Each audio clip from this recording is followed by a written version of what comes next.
उपस्थित ज्यांचे प्रचारासाठी आपण सगळे असे आमचे दादा भुमरे दादा त्यांनी आता भाषण दिलं. मी जास्त बोलत नाही पण मी काम करणार होणार. त्यांनी आपल्या भाषणात हे स्पष्ट केलेलं आहे.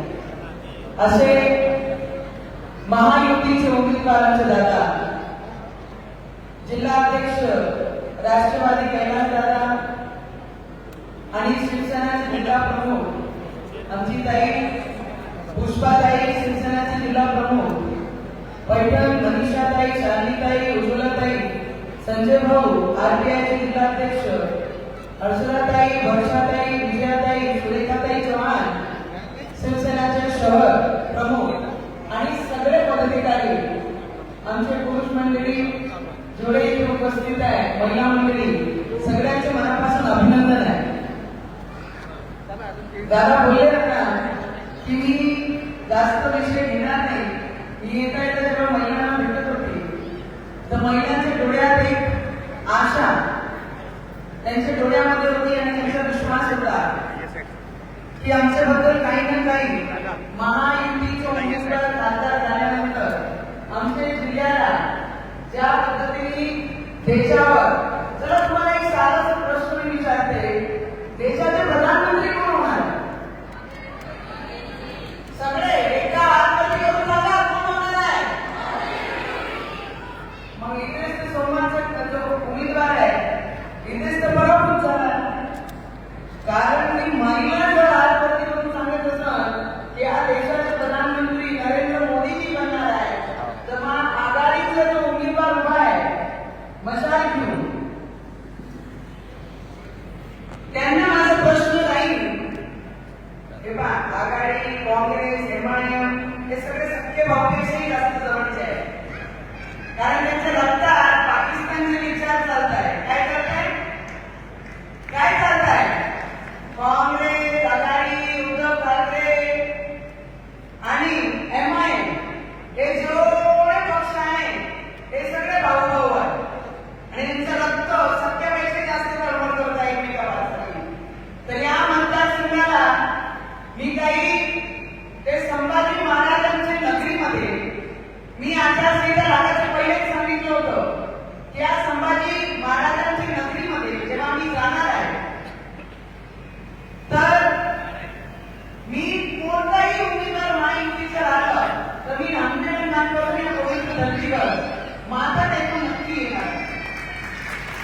कारण की ज्या पद्धतीने गेल्या 5 वर्ष संभाजी महाराजांच्या विचारावर औरंगजेब ज्यांनी संभाजी महाराजांवर एवढा अत्याचार केला, त्या औरंगजेबची औलाद गेल्या 5 वर्ष या जिल्ह्यामध्ये खासदार होते. अरे आपला राष्ट्र काच करणार नाही, आपल्या रक्तात अंगार का लागली नाही की ज्या छत्रपती संभाजी महाराजांना डोळ्यात टाकून त्यांचे डोळे काढण्याचं काम त्या औरंगजेबनी केलं होतं आणि त्यांच्या औलादाला आपण या जिल्ह्यात एक खासदार केलं. अरे आपला रक्त जळून काम झालं पाहिजे होतं त्या दिवशी, ज्या दिवशी त्यांचे औलाद या जिल्ह्याचे खासदार म्हणून निवडून आले. ते म्हणतात नाही की मोदीला गाडा काय उद्धव ठाकरे टीम नंबर, ते काय म्हणतात मोदीला गाडा. अरे आम्ही हिंदू संस्कृतीचे लोक आहे, जिवंत तुम्ही हात लावू शकत नाही आणि मेल्यानंतर तुम्ही आम्हाला घालू शकत नाही, कारण मेल्यानंतर आम्हाला आग लावली जाते. त्याचा विचार तुम्ही नक्की करा. या पद्धतीने बोलतात आहे. अरे देशाच्या प्रधानमंत्रीचे इमानदारीवर का तुम्ही कशा बोलता होता उद्धव ठाकरेजी? तुम्ही म्हणता गरीब आहात. उद्धव ठाकरेजींनी एक गोष्ट लक्षात ठेवली पाहिजे, ज्या आदरणीय बाळासाहेब ठाकरेंनी या पूर्ण महाराष्ट्रामध्ये आमच्यासारखे युवकांमध्ये हिंदू विचारधारा आमच्या डोक्यापर्यंत, आमच्या रक्तापर्यंत ते विचारधारा उतरून दिलेली, त्या आदरणीय बाळासाहेब ठाकरेंचे विचार तुम्ही जिवंत ठेवू शकले नाही. तुम्ही काय आमचे मोदीजींवर फोटो दाखवताय? पहिले स्वतःचं चरित्र आणि स्वतःचं विचारधारा पहा की तुम्ही कितपर्यंत शुद्ध आहे.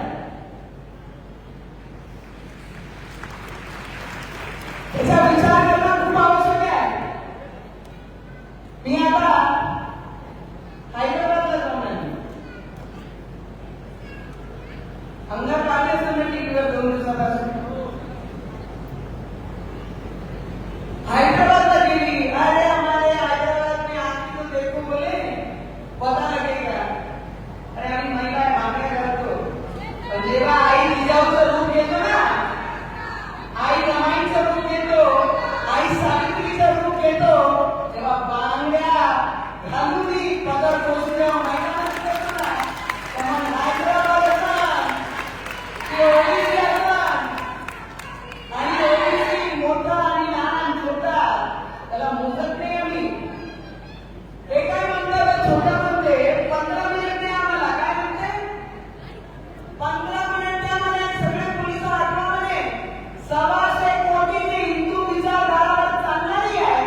पण जेव्हा पडते ते 40 आमदार घरातून कसे बाहेर निघाले आणि ते भुमरे साहेबांसारखे लोकांना, शिंदे साहेबांसारखे लोकांना गद्दार म्हणतात. अरे गद्दारी तुम्ही तुमच्या रक्तासोबत केलेली आहे.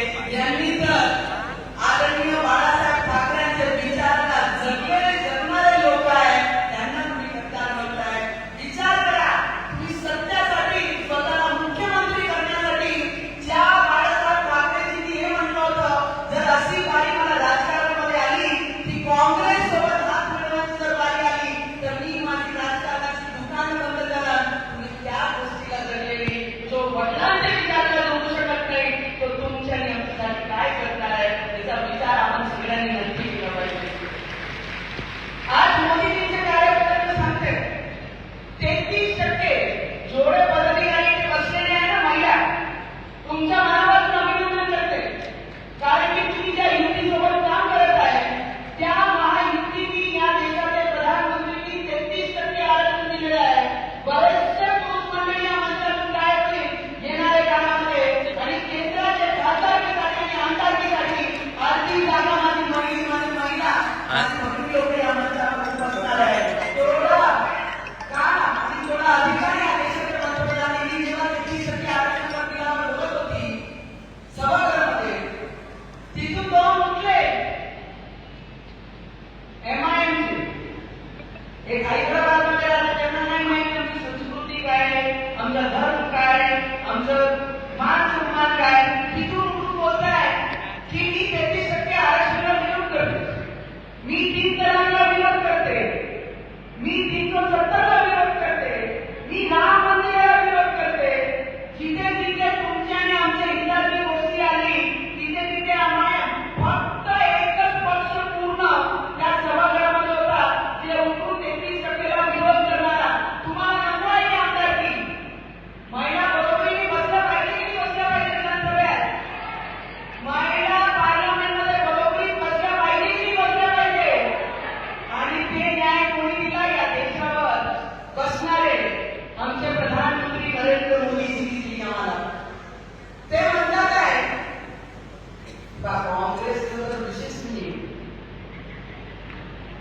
आता उद्धव ठाकरेंची विचार एक पक्षाची अशी परिस्थिती झाली आहे की काँग्रेस त्यांचे प्रचार आहे आणि काँग्रेसला लव्ह लेटर येते पाकिस्तानवरून. काय म्हणायचं लव्ह लेटर मध्ये? दुआ करते बोले कि बोले राहुल गांधी चुन के लाओ राहुल गांधी को देश में. अरे राहुल गांधी 52 वर्ष लागले समजदार व्हायला. त्यांच्या पक्षाचे लोक बोलत आहे, मी बोलत आहे, त्यांच्या पक्षाचे लोक काय म्हणते आमच्या राहुल गांधी बापू आता समजदार झाला. अरे त्या माणसांना 52 वर्ष लागते समजदार व्हायला, तर कोणता देश तो हँडल करू शकते? घर करू शकत नाही हँडल. 52 वर्षामध्ये समजदार होते, त्याला पंतप्रधानांचे स्वप्ने पाहायला तुम्ही पाठवत आहे. आणि एक गोष्टी लक्षात ठेवा, महाआघाडी आणि MIM चे भाऊ आहे. काय आहे? त्यांना एवढंही मतदान झालं म्हणजे सरळ पाकिस्तानला मतदान टाकण्यासाठी.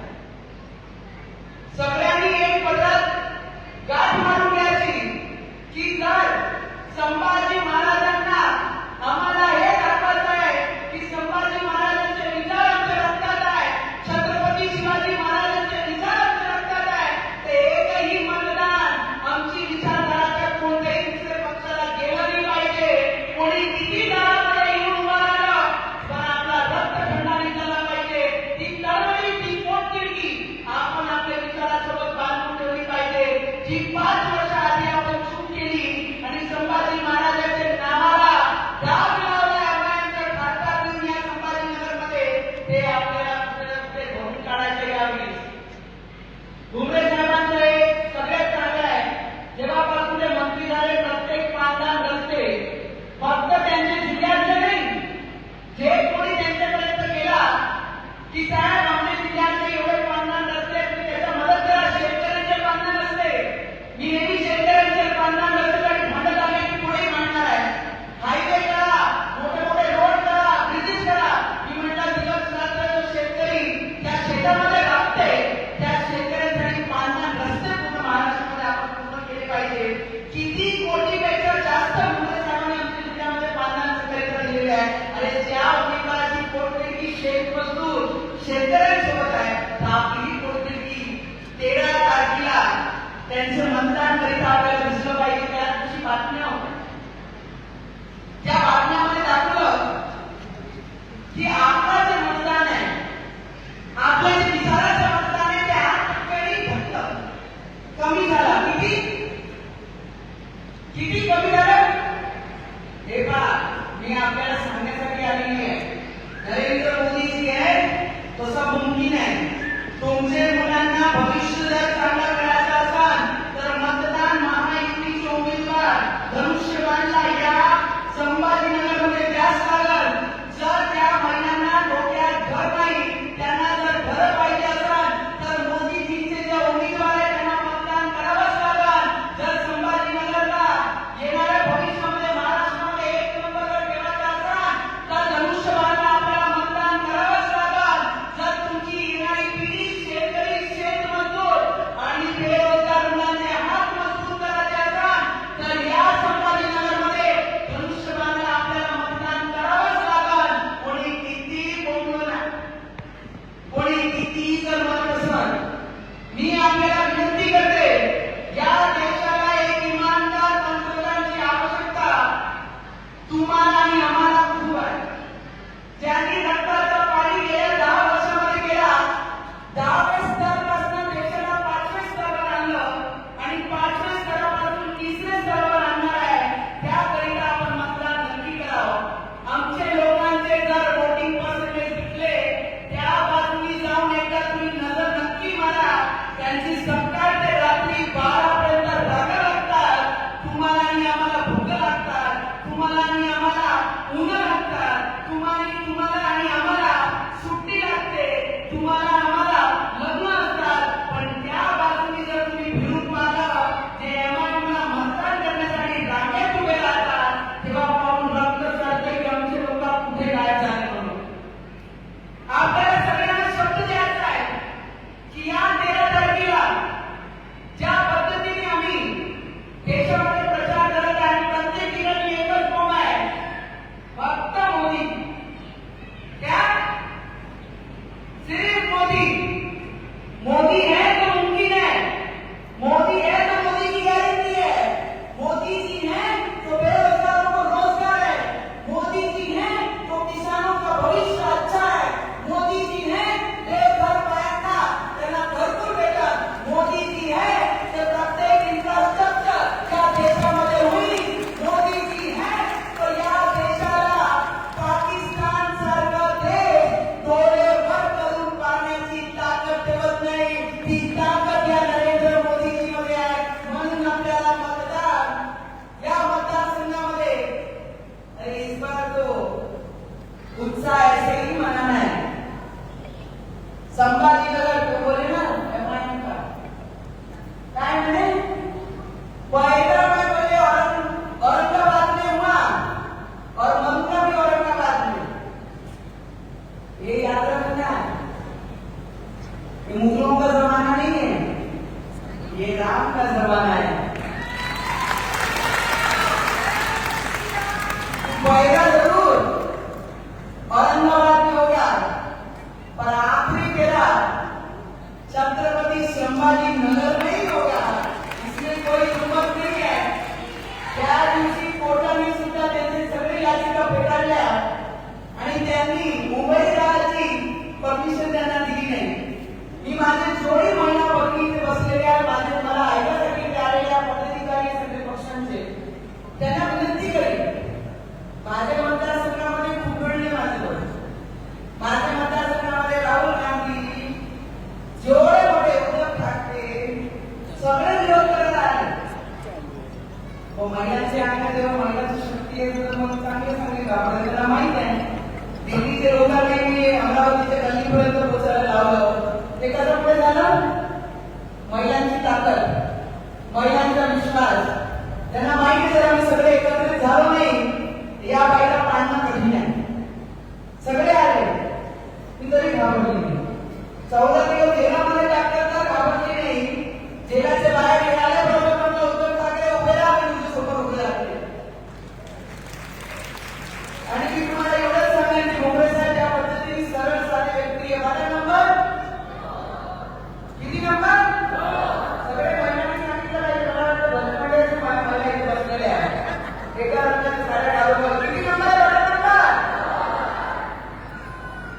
आप लोगों को भी कहना है मेरा, 3 तलाक का जो विरोध करता है उसको मतदान करना नहीं है। 3 तलाक जो लाता है उसको मतदान करना है। जो तुम्हारे भविष्य के लिए काम करता है वो नरेंद्र मोदी जी को मतदान करना है। घर में बताने की जरूरत नहीं, जिन्होंने तुम्हारा भविष्य सुरक्षित करने का काम किया वो नरेंद्र मोदी जी को मतदान करना है।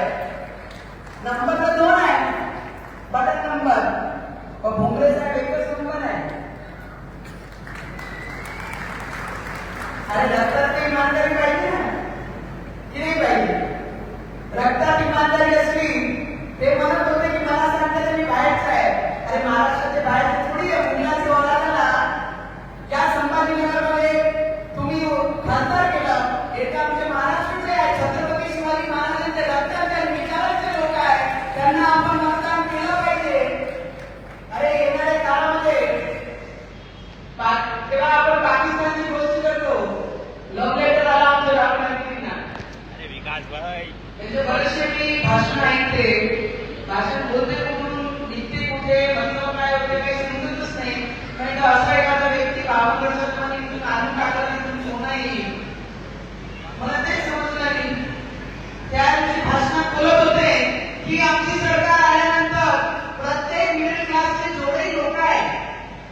की येणाऱ्या 13 तारखेला भरभरून मतदान या जिल्ह्यामध्ये आपल्याला होणार आहे, त्याच्यामध्ये शंका नाही.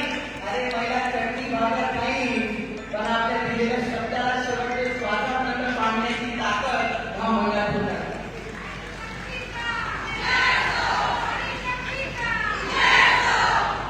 नारी शक्तीचा विजय आई सावित्रीपासनं, आई जिजाऊपासनं, आई रमाईपासनं, अहिल्यादेवी होळकरपासनं, आईची आणि महिला शक्तीची हा उदाहरण आम्ही किती वर्षापासून जगून इथपर्यंत पोहोचलेलो आहे. जर आई जिजाऊ नसती तर छत्रपती शिवाजी महाराज झाले नसते. जर आई रमाई नसती तर डॉक्टर बाबासाहेब आंबेडकरांचं संविधान या देशाला भेटलं नसतं. आणि आई सावित्री नसती तर तुमच्या आणि आमच्या पदरात शिक्षण कधी पदरात पडलं नसतं. या सगळी गोष्टी सोबत 4:45 झालेली आहे. बोलायचं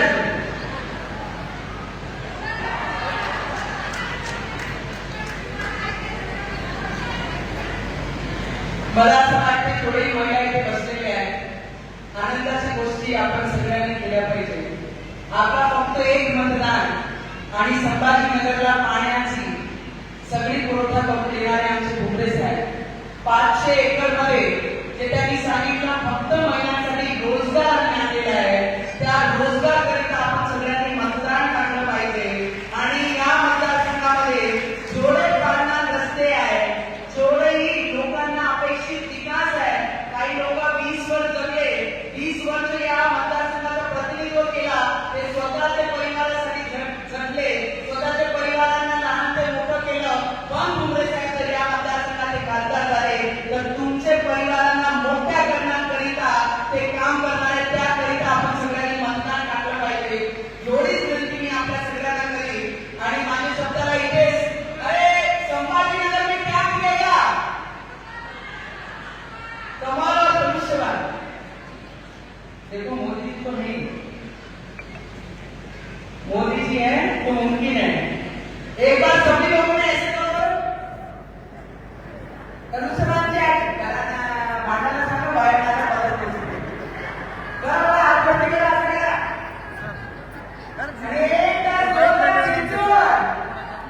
मुलांची वाला एका जोरदार टीका ती सोडायला बरोबर आहे का आतमध्ये थोडा लागलीच पाहिजे. काय रामाचा वार, रामाचा वार. आणि संभाजीनगरमध्ये आमच्या संभाजी महाराजाला जाम लागला पाहिजे. यावेळी काँग्रेस आणि एमआयएम एकच रक्ताचे लोक आहे, त्या रक्ताला उभे करायचं यावेळी. आणि संभाजीनगरमध्ये आपल्याला संभाजी महाराजांना यावेळी श्रद्धांजली खरी द्यायची असेल तर आपल्याला भुमरे साहेबांना मतदान करावंच लागेल.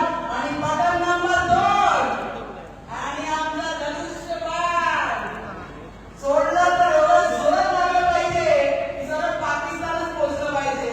आणि आपल्या सगळ्यांची वाट असतो. खूप खूप धन्यवाद करते. आणि आपण एवढं प्रेम दिलं महिला माणसांनी इथपर्यंत आल्या सगळे पदाधिकाऱ्यांना मनापासून खूप खूप अभिनंदन आणि धन्यवाद. Thank you so much. भारत माता की जय. महाराष्ट्र.